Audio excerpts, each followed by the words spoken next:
Red టీవీలో మీ వ్యాపార ప్రకటనల కోసం ఈ నంబర్ని సంప్రదించండి 6281747728.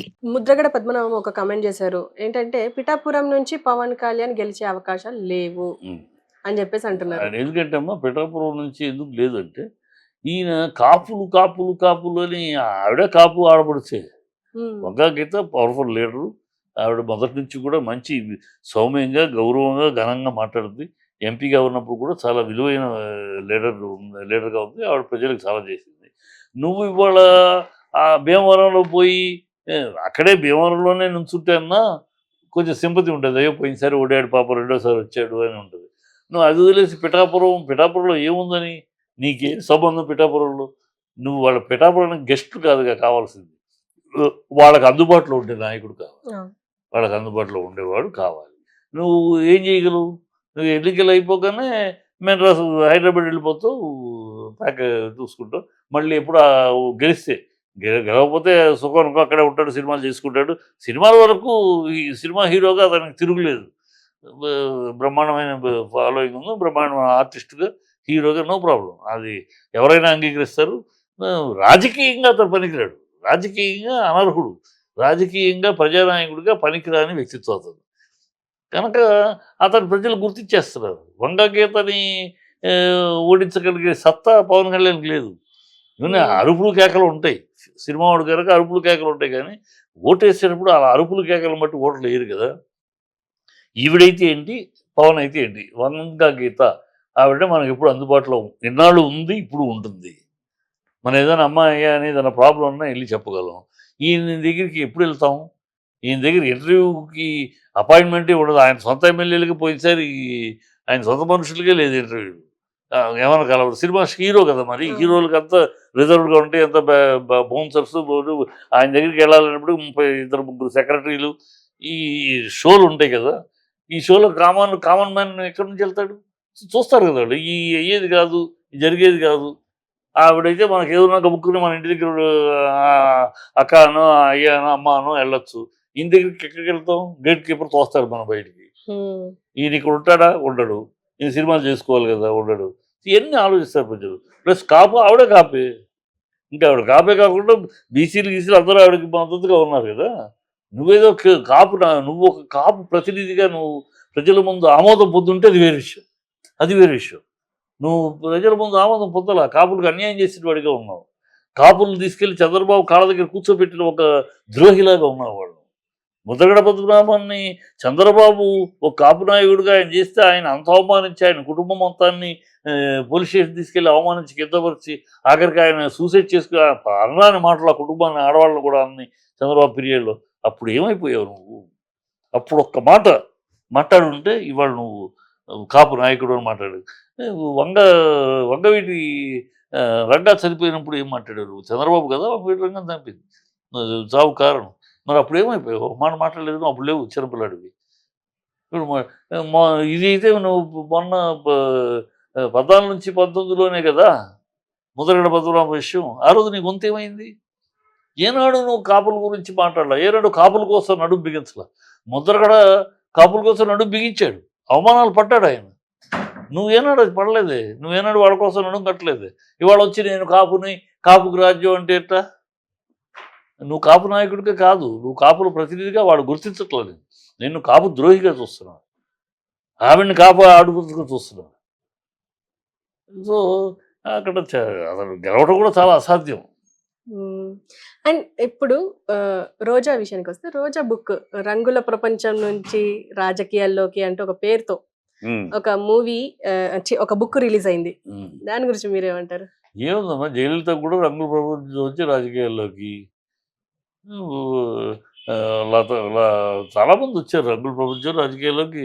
అది ఎన్టీఆర్ గారు, ఎంజిఆర్, ఎన్టీఆర్, మా సినిమా వాళ్ళు ఎంతోమంది. జగయ్య గారు ఫస్ట్ ఎంపీ ఆంధ్రాలో, తెలుగు వాళ్ళు జగయ్య గారు ఫస్ట్ ఎంపీ, ఆ తర్వాత సత్యనారాయణ గారు అయ్యారు, రాఘగోపాలరావు, ఎంతోమంది అయ్యారు. రంగుల ప్రపంచం నుంచి రోజా ఫస్ట్ అయితే ఏదన్నా వాళ్ళు అనొచ్చు. రోజా ఫస్ట్ కాదు, లాస్ట్ కాదు.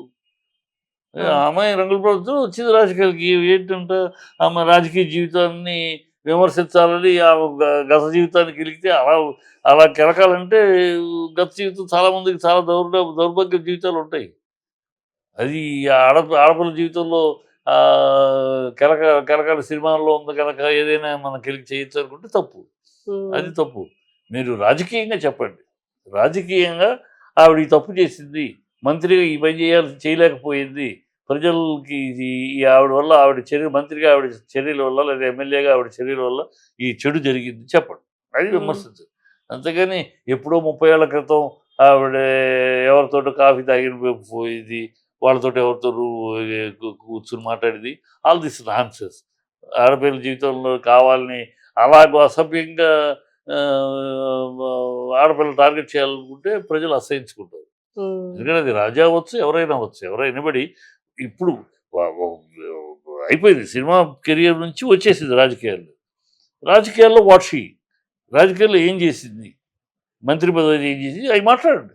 అది ఎలిజిబుల్. అమ్మాయి పర్యాటక శాఖ మంత్రిగా ఉంది, ఏం చేసింది, ఏ డెవలప్మెంట్ ఏం చేసింది, ఆవిడ ఒక ఎమ్మెల్యేగా తన కాన్స్టిట్యున్సీకి ఏం చేసింది, ఇవన్నీ అడగండి. ఇవన్నీ అడగండి బ్రహ్మాండంగా. ఆమె 2 కార్లు కొనడం మీకు కొత్త ఏమో కానీ షీజ్ టాప్ లీడింగ్ హీరోయిన్గా యాక్ట్ చేసింది అనే సినిమా ఒక 10 ఏళ్ళు లీడింగ్ హీరోయిన్గా తమిళ తెలుగులో చేసింది. ఆ అమ్మాయి ఒక పెద్ద ఫారిన్ కార్ కొనడం పెద్ద విశేషమా? ఫూలిష్ కదా అవి. అట్లాగ టార్గెట్ చేయడము. ఆవిడ గత జీవితంలో ఏదో షాడోలు ఉన్నాయి, నీళ్ళు ఉన్నాయి, ఆల్ దిస్ ట్రాష్, బుద్ధి జ్ఞానం లేని చిల్లర నేపథ్యం. అది వద్దు, అది కాదు, కరెక్ట్ కాదు. ఎవరైనా సరే రాజకీయాలుగా మాట్లాడదాం. అది పర్సనల్ బయోగ్రఫీ పర్సనల్గా విషయం ఉంటే అది వేరు. అంతే. అండ్ ఇప్పుడు ఇటు ఎన్నికలు సమీపిస్తున్న దగ్గరకు వస్తున్నాయి. ఈ ఎన్నికల టైంలో యూత్ కి మెసేజ్ ఇస్తూ ఆల్రెడీ జవాన్ మూవీలో షారుఖ్ ఖాన్ మాట్లాడారు. అండ్ రీసెంట్ గా విజయ్ సేతుపతి కూడా మాట్లాడారు, ఓటు వెయ్యాలి, యూత్ ఓటు వినియోగించుకోవాలి అని చెప్పి. అండ్ ఈ మధ్య మొన్న మంచు మనోజ్ కూడా మాట్లాడారు. అయితే దీనికి సంబంధించి సోషల్ మీడియాలో అటు విశ్లేషకులు కావచ్చు, ఇటు జర్నలిస్టులు కావచ్చు, ప్రజలు కావచ్చు ఒక మాట అంటున్నారు. ఏంటంటే, ఎందుకు ఇంకా చాలా మంది హీరోలు ఉన్నారు కదా, ఇప్పుడు రామ్ చరణ్ కావచ్చు, బన్నీ కావచ్చు, ఇప్పుడు అల్లు అర్జున్ ఇది ఎన్టీఆర్ కావచ్చు, ఇట్లా చాలా మంది పెద్ద పెద్ద హీరోలు ఉన్నారు, మహేష్ బాబు ఉన్నారు. వీళ్ళందరూ ఎందుకు మాట్లాడట్లేదు? యూత్ అంటే వాళ్ళకి యూత్ క్రేజ్ ఎక్కువ ఉంటది కదా, వాళ్ళు చెప్తే ఇంకొంచెమైనా వింటారు కదా అని అంటున్నారు. ఎందుకు మాట్లాడాలి అని అడుగుతారు. ఎందుకు మాట్లాడాలి? వాళ్ళ జీవితాలు రాజకీయాలు కాదు. ఇప్పుడు జూనియర్ ఎన్టీఆర్ తను రాజకీయం కాదు. Is not a political person. తను ఒక సినిమా హీరో. తనని నమ్మి కొన్ని కోట్లు 100 కోట్లు ఖర్చు పెట్టి తీయడానికి నిర్మాతలు ఉన్నారు. సో వాళ్ళ కుటుంబాలు, వాళ్ళ బిజినెస్, వాటి బాధ్యత భుజస్కంధాలపై ఉంది. రామ్ చరణ్ పెద్ద హీరో, తను ఇంటర్నేషనల్ సినిమాలు ఉన్నాయి. వాళ్ళకంతా ఈ రాజకీయాలు అవసరం ఏమిటి? మీకు అవసరాలు, మీ బతుకు తెరువు అది. మీ బతుకు తెరువు కనుక మీరు మాట్లాడతారు. వాళ్ళకి అది బతుకు తెరువు కాదు. అది వద్దు బాబు, మాకు వద్దు అంటున్నారు. వాళ్ళని మాట్లాడాలి. ఎందుకు మాట్లాడాలి? రాజకీయాలు చేసేవాళ్ళు రాజకీయాలు ఉన్నారు కదా. ప్రధానికి వీళ్ళు మాట్లాడాలి, వీళ్ళు మాట్లాడేసి వినేస్తారా? వీళ్ళు చాలా చెప్తున్నారు, అయితే వినేస్తున్నారా? లేదు, ఊనే గాలి గిల్లుడు, ఈ అనవసరం గోకుడు తప్పితే ఎందుకు మాట్లాడాలి? ఏదైనా సంబంధం వచ్చినప్పుడు ఒక పెద్ద కలామిటీ జరిగింది, సమాజం మొత్తానికి ఏదో జరిగింది, వరదలు వచ్చినాయి, కవితలు వచ్చినాయి, అప్పుడు రామారావు గారు స్పందించారు. ఆ రోజుల్లో దాసనారాయణ గారు స్పందించారు, కృష్ణ గారు స్పందించారు.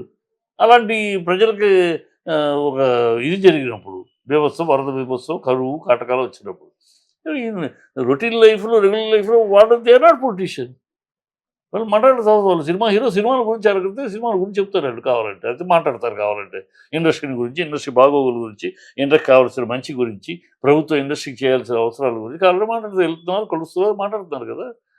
రాజకీయాల గురించి వాళ్ళని మాట్లాడాలంటాం ఏంటి? బుద్ధి లేకుండా. అనేవాడికి బుద్ధి ఉండాలి, వాడికి కామన్ సెన్స్ ఉండాలి. ఎవరు ఏది మాట్లాడారో అదే మాట్లాడాలి. కాళిదాసు కవిత్వం రాయాలి. కాళిదాసు కవిత్వం రాయాలి. చిట్టిబాబు నువ్వు కూడా కాళిదాసులా కవిత్వం రాయమంటే బుద్ధి తక్కువ. అది ఆయన పెద్ద కప్ ఆఫ్ టీ, ఆయన కవిత్వం. కాళిదాసు కవిత్వం ఆ రేంజ్ వేరు. ఆ రేంజ్లో వాళ్ళు ఉంటారు. మన రేంజ్లో మనం వీళ్ళ సినిమాలు టాప్ పొజిషన్లో ఉన్నారు. వాళ్ళ జీవితాలను వాళ్ళని నమ్మి కొన్ని 100 కుటుంబాలు, వాళ్ళని నమ్మి కొన్ని 100 కోట్లు పెడుతున్న ప్రొడ్యూసర్లు, వాటి మీద బాధ్యత ఉంది. ఒక సినిమా వాళ్ళ ఆ హీరోల సినిమా పేరు చెప్పిన హీరోల సినిమాలు ఒక సినిమా ఫ్లాప్ అయితే కొన్ని కుటుంబాలు పోతాయి. కదా అది ఆ బాధ్యత వాళ్ళ మీద ఉంది. హీరో అంటే ఉన్నే డబ్బులు తీసేసుకుని వెళ్ళిపోతాం కాదు కదా. They have got responsibility. Cinema flop అయితే కూడా ప్రొడ్యూసర్ని అడుగుతున్నారు, వాళ్ళ హీరోని అడుగుతున్నారు ఇవాళ. ఇప్పుడు సినిమా దెబ్బతింటే డిస్ట్రిబ్యూటర్లు, బయ్యర్స్ హీరోని డబ్బులు ఇవ్వమని అడుగుతున్నారు. సో వాళ్ళకి బాధ్యతలు ఉన్నాయి. వాళ్ళ బాధ్యతలు ఆ బాధ్యత. వాళ్ళ రాజకీయాలు సీఎంలు అవ్వాలి, ఎమ్మెల్యేలు అవ్వాలి, వాళ్ళ ప్రోగ్రామ్ కాదు, వాళ్ళ నేపథ్యం కాదు అది. వాళ్ళ నేపథ్యం కాదు, వాళ్ళు మాట్లాడమంటే బుద్ధి తక్కువ, బుద్ధిహీన మాటలు తప్పితే ఇంకోటి కాదు. వాళ్ళు మనోజ్ మాట్లాడినా మనోజ్ కూడా అధిక ప్రసంగి. అది బాగా తెలిసిన పిల్లాడు, అధిక ప్రసంగి. నీకెందుకు రాజకీయాలు? నువ్వు రాజకీయాలు ఉన్నావా? ఉంటే దిగు, డైరెక్ట్గా దిగు. డైరెక్ట్గా సగమత్తమైనకి ఎందుకు? ఆడాకార మగా కాకుండా రాజకీయాలు మాట్లాడటము, రాజకీయాల్లో ఉండవు ఎందుకు? ఈ ఈ ఈ అనవసరం ఇవద్దు. దిగుతావా? నీకు ఉందా రాజకీయాల మీద దిగాలని ఉందా? దిగు, స్ట్రైట్ అవే దిగు. నీకు నీ బంధువులు రాజకీయాల్లో ఉన్నారు, నీ కుటుంబానికి రాజకీయం, ధైర్యంగా దిగు. మళ్ళీ అక్కడికి వచ్చేటప్పుడు మళ్ళీ వెనకడుగు, మళ్ళీ పబ్లిక్లో ప్రెస్ మీట్ అప్పుడు నేను మాట్లాడే ఎందుకు? ఈ అధిక ప్రసంగాలు అనవసరం. మనోజ్ చేసిన అధిక ప్రసంగంలాగా వాడు ఇప్పుడు షారూఖ్ ఖాన్ మాట్లాడాడంటే షారూఖ్ ఖాన్ను ఈ దేశాన్ని గురించి విమర్శించాడు, ఈ దేశంలో గురించి, ఈ దేశ సెంటిమెంట్లను విమర్శించాడు, ఈ దేశ అధిక సంఖ్యాకుల విశ్వాసాలను అవమానించాడు. అందువల్ల అతని మీద ప్రజలు ధ్వజమెత్తారు. కనుక ఇప్పుడు తనను తాను కాపాడుకోవటానికి, నేను దేశానికి వ్యతిరేకని కాదు అని చెప్పి కాపాడుకోవటానికి తను ఏదో మాట్లాడుతూ ఉంటాడు. ఇతను ఈలం తమిళనాడు విజయ్ సేతుపతి తమిళనాడు ఈలం, ఇది శ్రీలంక సమస్య ఉంది. సో అక్కడ తమిళులకి అతను సపోర్టు అంతకు ముందు నుంచి కూడా. దానికోసమే ఒక సినిమా తీస్తూ ఉంటే, ఆ ఈలం మీద సినిమా తీసినప్పుడు కూడా ఈయన ఒక వేషం వాళ్ళని అణిచే పాత్ర, ఆ పాత్ర చేయాల్సి వస్తే పాత్ర చేశాడని ఈయన ఎదురు తిరిగారు ప్రజలు. నువ్వు తమిళోడుగా ఉండి తమిళోడిని అనిచ్చే పాత్ర నువ్వు ఎలా చేస్తావు సినిమాలో? సో అక్కడ నేపథ్యం అది. అందుకని అతను రాజకీయాల గురించి మాట్లాడాడు. అలాంటి నేపథ్యం నీకు ఉందా మనోజ్? ఏం లేదు కదా. ఎందుకు దోల? అనవసరం.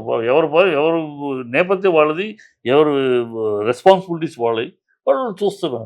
ఇది నువ్వెందుకు మాట్లాడవు? నువ్వు ఇప్పుడు కనుక రేవంత్ రెడ్డి బాగానే ఉన్నాడుగా, సినిమాలో ఎందుకు యాక్ట్ చేయకూడదు అని అంటే ఎలా ఉంటుంది? చంద్రమోహన్ పుట్టాడు, ఈ పెద్ద నా నెంబర్ సినిమా చేయలేదా?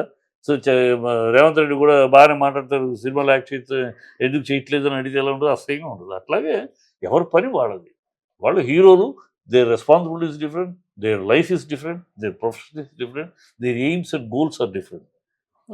వాళ్ళని ఎందుకు ఇక్కడది మాట్లాడలేదు ఏంటి? ఏం పిచ్చివాగుడు. Okay sir, okay, thank you very much sir.